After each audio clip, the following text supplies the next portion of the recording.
కేంద్రం నుంచి అందరికీ నిధులు తెచ్చుకోవాలనుకుంటున్నాం. ఆ దిశలో మన కార్యక్రమం కొనసాగాలని గౌరవ మాజీ మంత్రి గారికి యువ శాసనసభ్యుడిని ఈ సందర్భంగా విజ్ఞప్తి చేస్తున్నాను. స్పీకర్ సార్, నేను చెప్పింది వారు చెప్పింది ఎవరు చెప్పింది అయినా కూడా అధ్యక్ష అల్టిమేట్గా అవన్నీ కూడా రిపోర్ట్స్ అధ్యక్ష, నేనేమి నా సొంత కవిత్వం కాదు. సరే, I take his point in the right spirit sir. తప్పకుండా వారు అన్నట్టుగా మరి జీతాలు ఎందుకు ఇవ్వలేదన్నారు. 2019 చివరిలో కరోనా వచ్చింది అధ్యక్ష. అప్పటిదాకా జీతాలు మంచిగానే వచ్చినాయి. 2019 కరోనా వచ్చినాక మేమేమనుకున్నాం అధ్యక్ష, పేదల సంక్షేమం ఆగొద్దు, ఎమ్మెల్యేల జీతాలు ఆగినా పర్వాలేదు, ఎమ్మెల్సీల జీతాలు ఆగినా పర్వాలేదు, మంత్రుల జీతాలు ఆగినా పర్వాలేదు, కానీ రైతులకు రైతు బంధు ఆగద్దు, పేదలకు పెన్షన్లు ఆగద్దు, పేద పిల్లలకు కళ్యాణ లక్ష్మి ఆగద్దు అట్లా అనుకున్నాం. అందుకే ఉద్యోగుల జీతాలు కూడా కొద్దిగా ఆలస్యంగా ఇవ్వచ్చు. కానీ నేను అడుగుతున్నా, ఇవాళ ఉద్యోగులందరికీ జీతాలు పడుతున్నాయి ఫస్ట్కు. ఇట్లా అబద్ధాలు చెప్పొచ్చా? ఇవాళ నేను చూపెడతాను అధ్యక్ష, నాకు మొత్తం పేపర్ కటింగ్లు ఉన్నాయి, మొత్తం మంత్రి గారికి పంపుతాను. ఇవాళ మొత్తం కాంట్రాక్ట్ అవుట్ సోర్సింగ్ ఉద్యోగులు 8 నెలలుగా జీతాలు లేని వాళ్ళు ఒక్కరు కాదు అధ్యక్ష, రాష్ట్రంలో లక్షల మంది ఉన్నారు. వాస్తవాలు వారికి కూడా తెలుసు అధ్యక్ష. చెబితే అధ్యక్ష ఇంకా చాలా ఉంది, నేను విమర్శ చేయట్లేదు. అనవసరంగా వారు విమర్శ చేయదలుచుకుంటే నేను కూడా చేయొచ్చు అధ్యక్ష. నేను చెప్పేది వారికి ఒకటే, కరోనా అనేది మొత్తం దేశాన్ని కాదు ప్రపంచాన్ని ఊపిన ఒక మహమ్మారి, దానికి ఎవరు కూడా అతీతులు కారు. సరే, మంత్రి గారికి నేను చెప్పేది ఏమంటే అధ్యక్ష, ఆనాడు 2014లో అధ్యక్ష మన ప్రయాణం ప్రారంభమైనప్పుడు 4.5 లక్షల కోట్లు మన జిఎస్డి. ఈరోజు ఎంత అధ్యక్ష?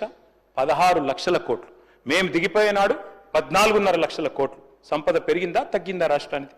ఆనాడు అధ్యక్ష మరి మన తలసరి ఆదాయం రాష్ట్రానికి 1,12,162 రూపాయలు 2014లో. మరి 2023-24 నాటికి ఎంతకు పెరిగింది అధ్యక్ష?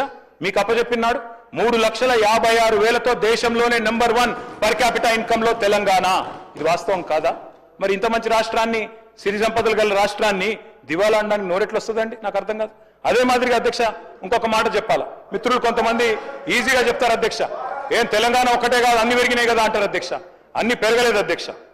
నేను చెప్తాను ఒక్క నిమిషంలో. కర్ణాటక అధ్యక్ష 2014లో పర్ క్యాపిటల్ 1,13,000, 2024లో 3 లక్షలు.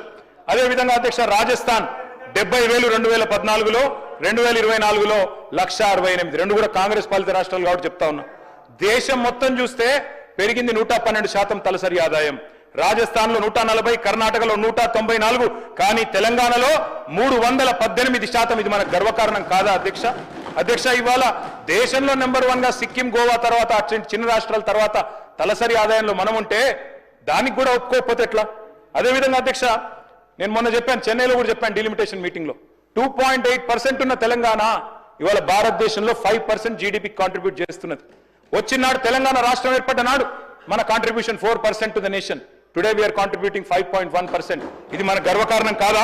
మరి నిజంగానే మీరు అన్నట్టు దివాలా తీస్తే అది తగ్గుతుందా పెరుగుతుందా అధ్యక్ష? ఇంకొక మాట అంటా ఉన్నా అధ్యక్ష, ఒకటి కాదు అధ్యక్ష, రిపోర్ట్లు బోలెడు ఉన్నాయి.